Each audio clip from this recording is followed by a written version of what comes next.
ஒரே ஒரு சப்ஸ்கிரைப் மட்டும் பண்ணிவிட்டு பாருங்கள். தங்கராஜ் வந்து இவங்க சுரேஷோட அப்பாவுக்கு வந்து ஃபோன் பண்ணுறாங்க. இந்த மாதிரி சுரேஷ் வந்துட்டானா அப்படின்னு சொல்லிட்டு. இன்னும் வரல அப்படின்னா, உங்கள் பெரிய பையன் வந்துட்டானா? இல்லை, அவனுக்கு ப்ரமோஷன் கிடச்சதுலேருந்து அவன் சீக்கிரம் வர்றதில்லை அப்படின்னு சொல்லிட்டு. இன்னுமே அதை அப்படியே நம்பிட்டு இருக்கீங்க.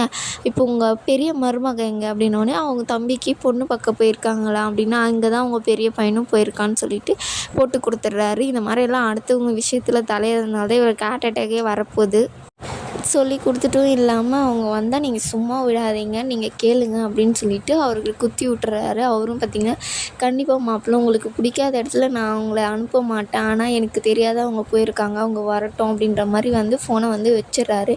என்ன ஆச்சு அப்படின்னு சொல்லிட்டு லட்சுமி கேட்கும்போது, உன் மகன் யாருக்குன்னு தெரியாமல் அந்த வீட்டில் பொண்ணு பார்க்குறதுக்கு போயிருக்கான் அப்படின்னு சொல்லிட்டு சொல்கிறாங்க. எனக்கு தோணுச்சு அவன் இந்த மாதிரிலாம் பண்ணுவான்னு சொல்லிட்டு. ஏன் இப்படியெல்லாம் பண்ணுறான் அப்படின்னு சொல்லிட்டு அவங்க 2 பேரும் கத்திட்டு இருக்காங்க. அப்போ வந்து பார்த்திங்கன்னா, பின்னாடி நின்று மதி வந்து இதை கேட்டுடுறாங்க. இவங்களுக்கு எப்படா தெரிஞ்சிச்சு அப்படின்னு சொல்லிட்டு. அதுக்கப்புறம் பார்த்திங்கன்னா, தங்கராஜ் வந்து பசங்களோட விளையாடிட்டு இருக்காங்க. அப்போ ரேவதி வந்து அதெல்லாம் எடுத்து வச்சுட்டு ஹோம் ஒர்க் பண்ணுங்க அப்படின்னு சொல்லிட்டு தரணிக்கிட்ட அந்த புக்கெல்லாம் எடுத்து கொடுத்துட்டு உக்காடுறாங்க. சரி, என்ன பண்ணலாம் அப்படின்னு சொல்லிட்டு பார்த்திங்கன்னா, நீ போய் அந்த பிபி செக் பண்ணுறது எத்தனை வாரம் அப்படின்னு சொல்லிட்டு சொல்கிறாங்க. ஈவினிங் தானேங்க செக் பண்ணிங்க அப்படின்னோடனே, இல்லை நான் இப்போ செக் பண்ணியே ஆகணும் அப்படின்னு சொல்லிட்டு பார்த்திங்கன்னா சொல்கிறாங்க. ரேவதியும் போய் எடுத்துகிட்டு வராங்க. வந்தோடனே பார்த்திங்கன்னா, செந்தாவா நீயே எனக்கு செக் பண்ணு அப்படின்னு சொல்லிட்டு சொல்கிறாங்க. அவங்களும் வந்து செக் பண்ணும்போது பார்த்திங்கன்னா, அந்த ரத்தம் குத்துவாங்களே கையில், அந்த ப்ளட் டெஸ்ட் பண்ணுறதுக்கு, அதுக்கு அப்படியே பயப்படுறாரு. ரேவதிக்கு ஒரே சிரிப்பு. இவ்வளோ இதாக பேசுகிறாரு, ஆனால் இந்த ஒரு ரத்தம் செக் பண்ணுறதுக்குள்ளே போய் இப்படி பயப்படுறாரு அப்படின்னு சொல்லிட்டு எல்லாமே செக் பண்ணி பார்த்துட்டு எப்படி இருக்குதுன்னு கேட்கும்போது, சாயந்தரம் செக் பண்ண அளவுக்கே தாங்க இருக்குது அப்படின்னோடனே, சரி பிபி செக் பண்ணு அப்படின்னு சொல்லிட்டு பிபியும் செக் பண்ணும்போது 130 இருக்குது அப்படின்னோடனே சொல்கிறாங்க.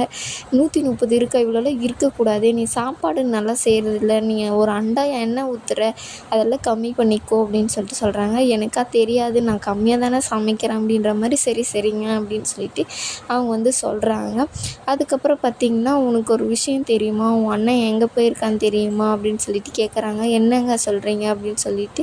அவன் பொண்ணு பார்க்குறதுக்கு போயிருந்தாங்களே, அந்த பொண்ணு யார் தெரியுமா, இங்கே வேலை செய்கிறானே அவனோட தங்கச்சி தான் அப்படின்னு சொல்லி சொன்னோன்னே, இவருக்கு எப்படி இதெல்லாம் தெரிஞ்சிச்சு, உங்களுக்கு எதுக்குங்க இதை தேவையில்லாத வேலை, இந்த இதில் என்ன நடந்தாலும் எனக்கு தங்கராஜுக்கு தெரியும், அதை சொல்லாமல் நான் விட மாட்டேன் அப்படின்னு சொல்லிட்டு பார்த்திங்கன்னா சொல்கிறாங்க. இது உங்களுக்கு தேவையில்லாத வேலைங்க, என் அண்ணன் எங்கே போனால் உங்களுக்கு என்ன அப்படின்னோடனே பார்த்திங்கன்னா, ஃபோன் எடுத்துன்னு போகிறாங்க. இந்த ஃபோனை கொடு, இந்த ஃபோன் இருக்கிறதுனால தான் உடனே உன் அண்ணனுக்கு இன்ஃபர்மேஷன் சொல்லலான்னு பார்க்குறியா அப்படின்னு சொல்லிட்டு அவங்க ஃபோனை வந்து வாங்கி வச்சுக்கிறாங்க.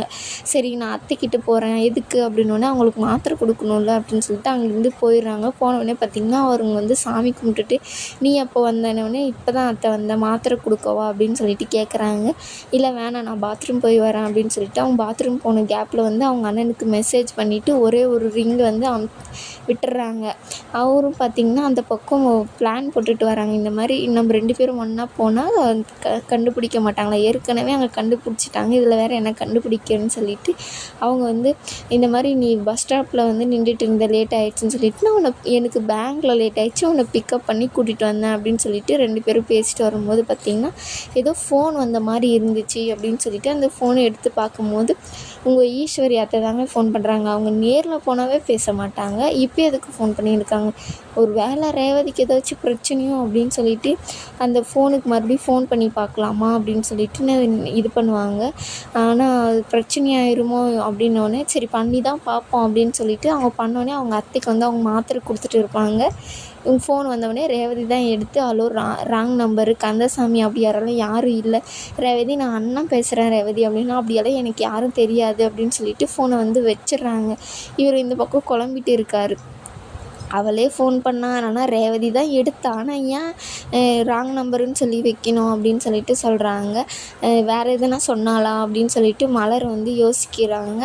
அதுக்கப்புறம் தங்கராஜ் வந்து அவங்க ரூம்குள்ளே வந்துடுறாங்க. என்ன பண்ணுறீங்கன்னு, மாத்திரை கொடுத்துட்டு இருக்கேன், நீங்கள் 2 பேரும் பேசிகிட்டு இருங்க அப்படின்னு சொல்லிட்டு அந்த நம்பரெல்லாம் டிலைட் பண்ணிவிட்டு அங்கேருந்து போயிடுறாங்க. அதுக்கப்புறம் மலர் வந்து கண்டுபிடிச்சிடுறாங்க.